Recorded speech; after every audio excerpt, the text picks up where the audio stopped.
Imagine waking up one morning to find out you owe thousands of dollars in debt you never borrowed.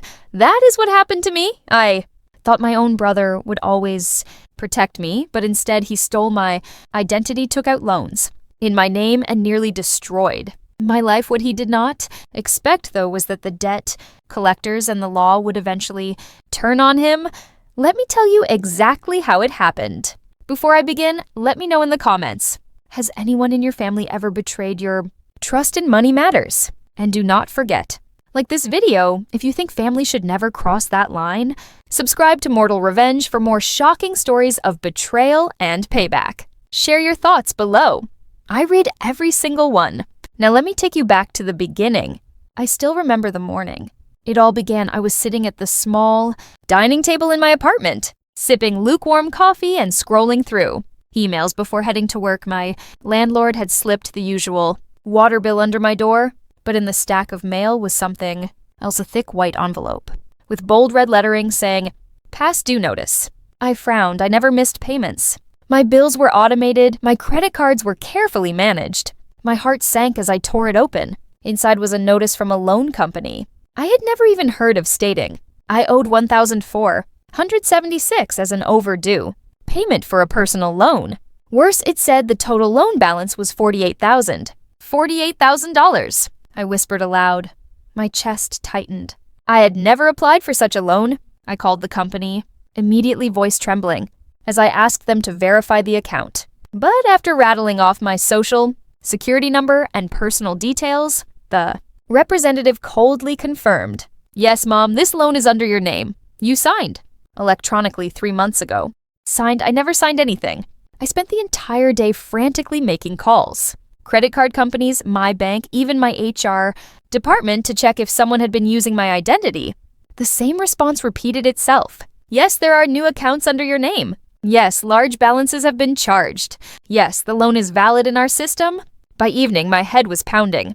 I sat slumped on the couch, clutching the letters and statements that now defined a nightmare I did not sign up for. That is when my phone buzzed. A text from my brother, Ethan. "Hey sis, can I crash at your place this weekend? Things are rough right now." At first, I thought nothing of it. Ethan was known for being financially irresponsible. He bounced from job to job, always had a new business idea, and often borrowed money from me, promising to pay it back but never quite managing to. But as I stared at the mountain of fraudulent debt in my name, a cold thought crawled into my mind. Could it be him? When Ethan arrived that weekend, he was his usual charming self, joking about traffic and helping himself to my fridge. I watched him carefully, though his clothes were new. His phone the latest model, but he had not worked a steady job in months. During dinner, I tested him. "Ethan, do you know anyone who has been stealing identities lately? I read something about fraud cases going up." He laughed it off. "Nah, that stuff happens to rich folks with bad firewalls. You are fine. Who would want to steal your info anyway?" The comment stung, but it also raised my suspicions even higher. He was deflecting, brushing off the seriousness of it.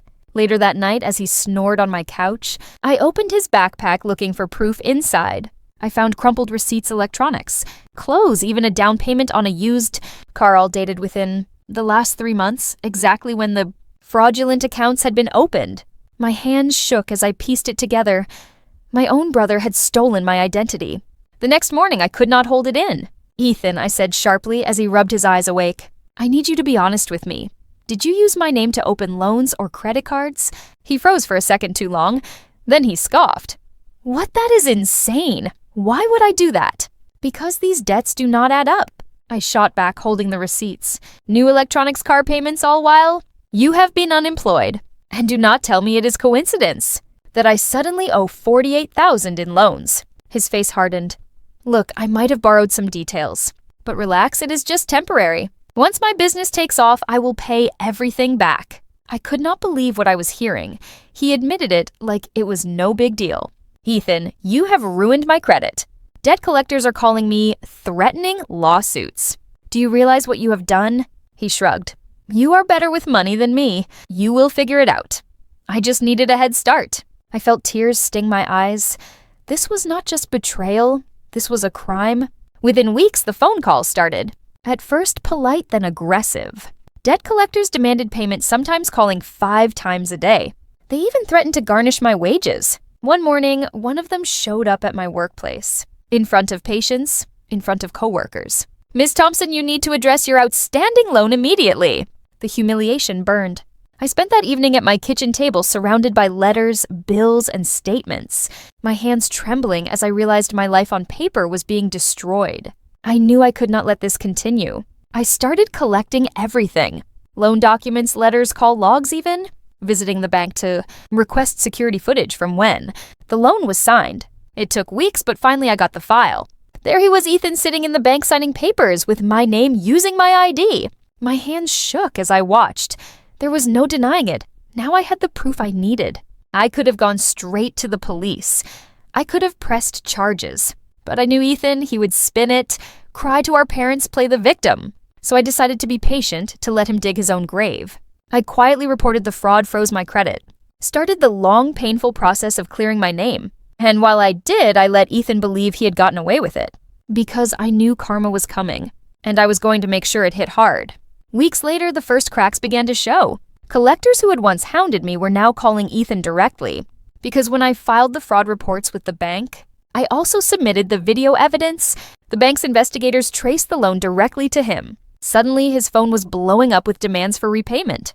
I will never forget the day he barged into my apartment, red-faced, yelling, "What did you do, Liv?" I stared at him calm for the first time in months.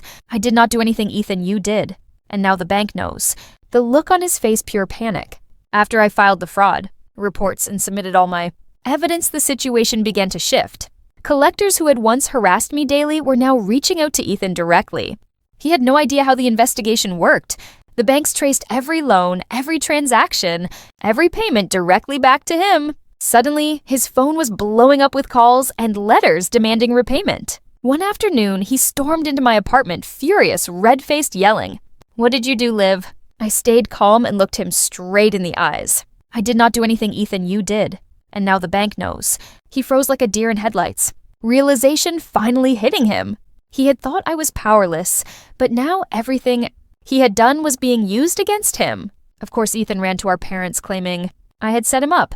At first, they looked at me with doubt, but I calmly laid out the evidence. Letters, loan documents, and finally, the security footage. Dad turned pale. Mom began to cry, "Ethan, you have betrayed your sister. How could you do this?" For the first time in his life. Ethan had no excuse, only silence. The charm and manipulations that had protected him from consequences. His entire life failed. I could see the disappointment in my parents' eyes. It was worse than anger. It was shame that their son had chosen greed over family. The law quickly became involved. The bank pressed charges for identity theft, fraud, and forgery. Ethan tried to negotiate a deal, but the evidence was overwhelming. He faced probation, community service, and was ordered to pay restitution. The restitution payments went directly to me. Every paycheck he earned for years would go toward paying off the money he had stolen. The same brother who thought he could bury me in debt was now legally obligated to repay me for every cent. It was justice served cold and precise. One evening while visiting our parents' house, I witnessed a moment that made me smile. A debt collector knocked on the door, documents in hand. Ethan answered, thinking it would be a routine visit. The man read aloud, "Mr. Ethan Thompson, this is your final warning. Payment or legal escalation." Ethan stammered, trying to talk his way out, but it was useless. The lies he had built his life on had caught up with him. And this time, there was no one to bail him out. His face was pale, his confidence shattered. It was a taste of the fear and helplessness he had once inflicted on me. Ethan never forgave me.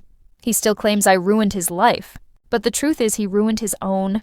Our relationship is fractured, perhaps beyond repair. Some relatives who had once defended him avoided him completely. His reputation was destroyed, even among friends. Those who once envied him now pitied him. Meanwhile, my own position within the family shifted subtly, but powerfully. The same people who doubted me now looked at me with respect. They saw the woman who stood up to betrayal and did not back down. With my name cleared, my credit restored, and the stolen loans tied to Ethan, I could finally breathe. I even bought my first home, a modest condo. Nothing flashy, but it was mine. As I signed the papers, I thought, this should have been a moment I shared with my brother. But instead, it was proof I do not need him anymore. The feeling was liberating. My life was mine again, and nothing he had taken could change that. Looking back, the debt itself was not the real battle. The real victory was patience, preparation, and truth. The proof I collected, the evidence I kept calm while letting him dig his own hole. Ethan thought I was powerless, too young, naive, too weak. But I had patience and proof and the determination to see justice done. Sometimes revenge is quiet. Sometimes it waits. And sometimes it comes in the form of law and consequence. Months after everything was settled, I found an old letter from our grandmother addressed to both of us. "Money is a dangerous thing," she wrote. "It can reveal who we are at our core. Promise me you will never let greed destroy the bond between you." I read it with tears in my eyes. Ethan had failed that promise, but I was determined not to let his choices define me. I realized that my revenge had not been cruel or angry. It had been fair and final. It had restored balance. People often ask me, "What was your revenge, Olivia?" It was not screaming. It was not dragging him through court. He did that to himself. My revenge was living well. It was rebuilding my life stronger and wiser than before. It was having him face the consequences of his own choices. The stolen money did not matter anymore. What mattered was that truth and preparation had prevailed. And Ethan would carry the memory of his mistakes for the rest of his life. So that is my story. My brother stole my identity for a loan. He thought he would leave me drowning in debt. Instead, the debt collectors came for him. If you have ever been betrayed by family, know this. You are not alone. And sometimes the best revenge is not fighting back. It is letting truth and justice destroy the lies. Do not forget, like this video if you think Ethan got what he deserved. Subscribe to Mortal Revenge for more shocking real-life stories. Hit the bell so you never miss the next twist. Tell me in the comments, would you forgive a sibling who did this to you? Until next time, this is Olivia with Mortal Revenge reminding you, sometimes karma does not knock, it kicks the door down.